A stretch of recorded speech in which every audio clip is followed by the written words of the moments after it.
ये छोटी छोटी कथाएं हैं जो आपके बहुत काम आऊंगी। एक समय एक गांव में, एक नगर में एक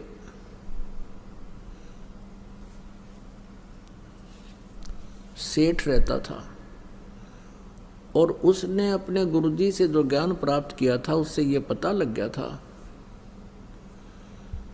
कि भाई अब ये व्यवसायिक जो लोग होते हैं ये इन्हें देखा करें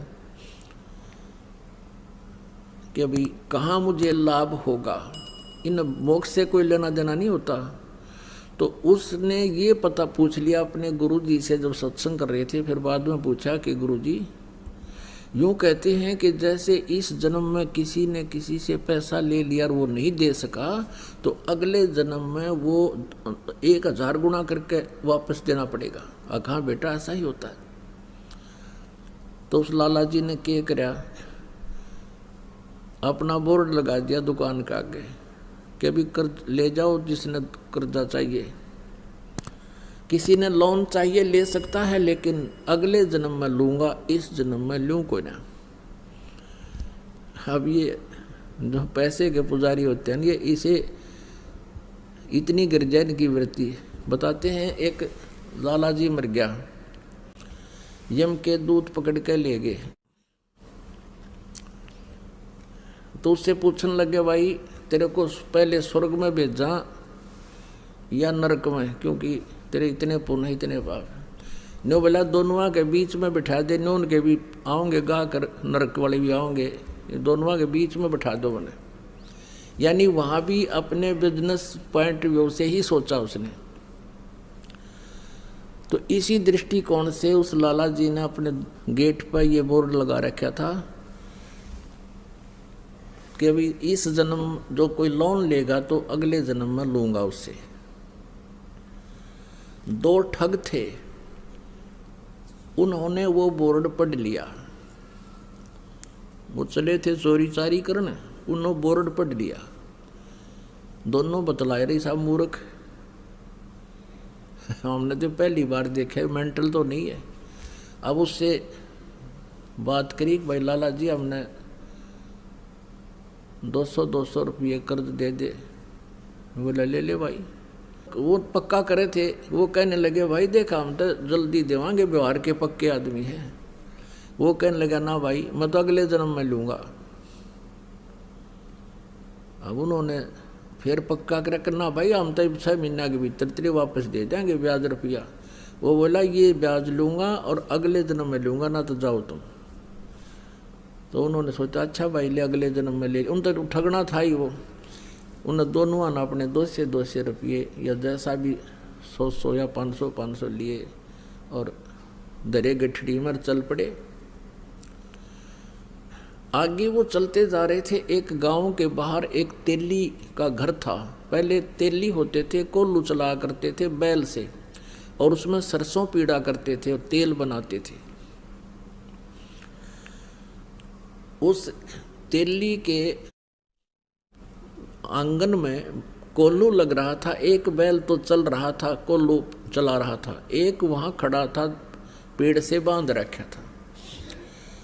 तेली किसी कामवश गांव में गया हुआ था। वो दोनों वहाँ रुक गए, जलपान कर ले, पानी पी लेते हैं। उन्होंने पानी पिया तो दोनों बैल बतलावे थे, आपस में बातें कर रहे थे। अब जो बैल चल रहा था उसमें कोल्लू में उसने पूछा जो बैल खड़ा था कि भी तेरा कितना लेन देन इस तेली के साथ बचा है। अब वो खड़ा बैल कह रहा है कि अभी कल जो है ना एक व्यक्ति आएगा और मुझे इससे मोल ले जाएगा 200 या 400 रुपये में। वो उस तेली का वो इतने पैसे मांगता है, और वो जो मुझे लेने आएगा वो मेरे 1200 रुपये मांगता है। उसके सारा हिसाब किताब लाकर 1200 रुपये ब्याज ब्यूज के हो रहे हैं। और वो फिर क्या होगा, मुझे यहाँ से ले जाएगा। आगे एक राजा ने हाथियों का युद्ध करवा रखा होगा आपस में भिड़ंत, और उसमें इनाम रखा होगा 12 रुपये का रखा हुआ है। मुझे वो ले जाएंगे, उनका वो तमाशा देखने लग जाएंगे हाथियों के झगड़े लड़ाई को, और मैं उस हाथी को हरा दूंगा जिसने सबको पराजित कर दिया होगा, और फिर मुझे 1200 रुपये का इनाम मिलेगा मेरे उस मालिक को जो यहाँ से ले जाएगा। मेरी मृत्यु हो जाएगी, मेरा और उसका हिसाब बराबर हो जाएगा। भाई मैंने पिछले जन्म में उसने जो ना 20 रुपये लिए थे, आज वो 1200 हो गए।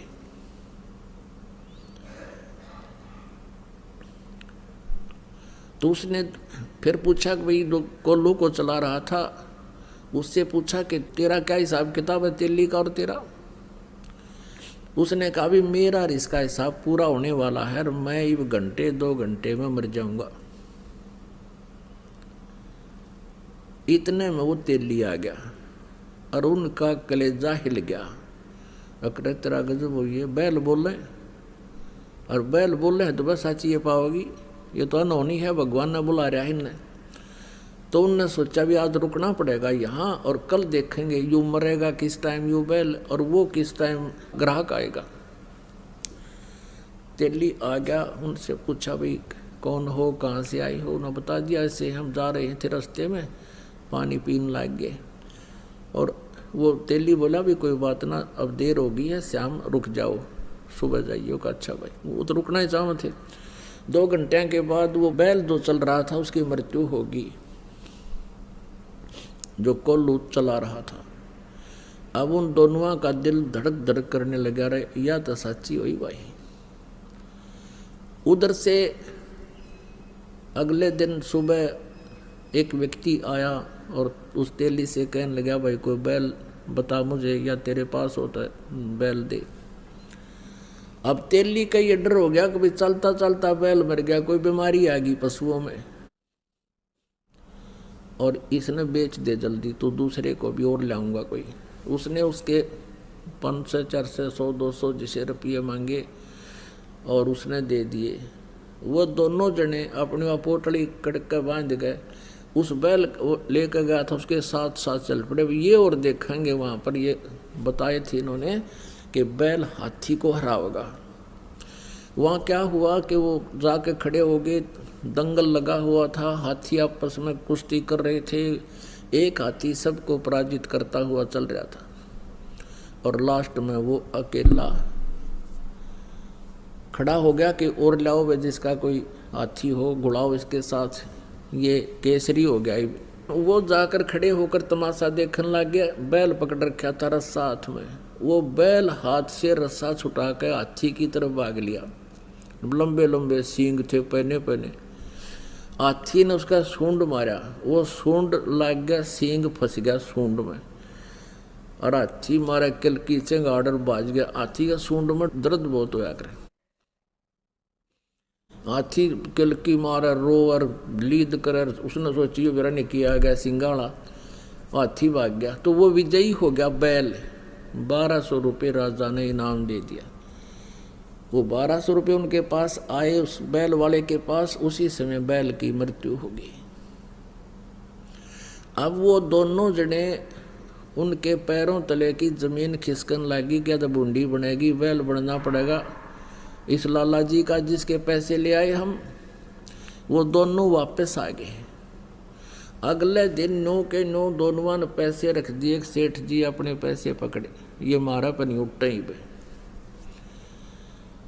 लाला जी ने ठाकर बाहर गली में फेंक दिए। मारे मेरे लेखे कितने ले जाओ, हम ना मैं ना लूँ, अगले जन्म में लूँगा। और वो ठाठा उल्टे धरे, उसके हाथ जोड़े, लाला जी माफ़ कर दे, अगले जा, मैं ना लूँ कती भी। वो बाहर फेंक गए। उन्हें सोची बड़ा साका होया भाई। अब वो उठा कर उसने, वैसे तो गिरे क्यों कर, क्योंकि देना पड़े, वो तो बहुत सुरक्षित रखने पड़े उनको, कदे को छीन भी ना ले जा, थारे बचाव रखें। तो उसने सोचा भी साधु संतों के पास इसका कोई समाधान होता है। एक संत कहीं बैठा था, वहाँ पहुँच गए और कहने लगे महाराज जी हम एक कसूते संकट में फंस गए, कोई समाधान बताओ। सारी कहानी बता दी। अब वो संत बोला, भाई एक काम करो, इसका कोई धर्म पुण्य में ला दो उस लाला जी के नाम पे। तुम यूं करो, एक धर्मशाला बनवा दो मेन रास्ते पे, और एक कुआं बनवा दो, और उस पर लिखवा दो लाला जी उस सेठ का नाम कि उसके नाम की धर्मशाला। और तुम यूं करियो, उसमें किसी को रुकने मत देना है, और ना उस कुएं में पानी किसी को पीने देना। बोला जी फिर क्या होगा? फिर तुम मैं बताओगे क्या होगा, और जो मैं कहूँ इतना कर दो। अब वो ने सोचा भी महात्मा ने जो कहा है तो बात फिर ये जाना आगे क्या होगा। उन्होंने एक मेन रास्ते पर जो स्टेशन से उतरकर गांव को आता था, स्टेशन से उतर करके जो यात्री आते थे उस नगर के, स्टेशन 2-3 किलोमीटर की दूरी पर था नगर से, उसके बीच में बनवा दिया। उसके मतलब 2-2.5 किलोमीटर था तो 1.25 किलोमीटर दूरी पर बना दिया,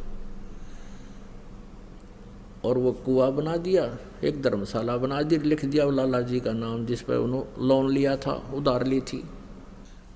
अब वहाँ यात्री आवे और पानी पीने या थोड़ी देर विश्राम करने के लिए धर्मशाला की तरफ जाऊँ, वो दोनों लकड़े लठ लेकर, खबरदार दो यहाँ आगे होता है, चलो यहाँ से। तो वो कहने लगे, भाई क्यों तुमने धर्मशाला बनवा रखी, कुआं बनवा रखा, तो रुकने क्यों नहीं देते, जल क्यों नहीं पीने देते? हकील लाला जी ने पूछ लो भाई, इसने मना कर रखा है कि यहाँ हम दोनों नौकर छोड़ रखे हैं, और कह रखा है ना इसमें किसी को रुकने देना, ना इसमें पानी पीने देना किसी को। इमाम आदमी ने बोले, बड़ा मूर्ख आदमी, इतना पैसा ला दिया और फिर किसी को यहाँ टिकने भी नहीं देते। आयु यो कैसा लाला जी हुआ, सब गाली देते जाओ।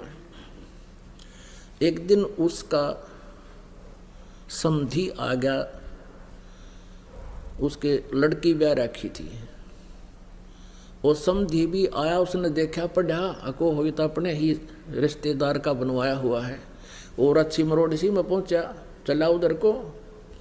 वो दोनों लकड़े लठ ले गए, खबरदार जो इधर आया था। वो कहने लगा, अरे क्या बात भाई, मैं इसका रिश्तेदार हूँ। ने बोला, बाहर चल, तू किससे का रिश्तेदार हो?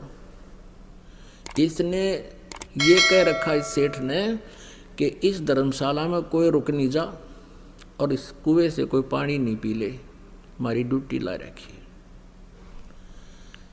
वो कहने लगा, अरे ये बड़ा नालायक आदमी, मैं तो इसको बहुत अच्छा आदमी समझूं था रिश्तेदार को, ये तो जमा दुष्ट इंसान है, हैं? बता, प्याऊ बनवा रखी, कुआं बनवा रखा, धर्मशाला बनवा रखी, और किसी को रुकने नहीं दे रहा।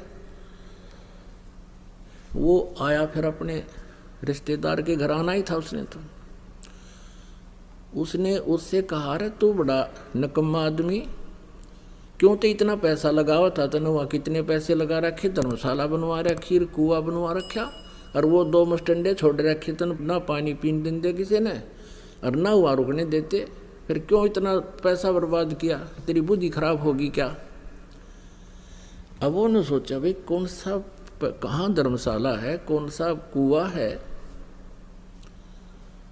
वो काफ़ी देर सोचता रहा, क्या बात है, क्या कह रही हो आप?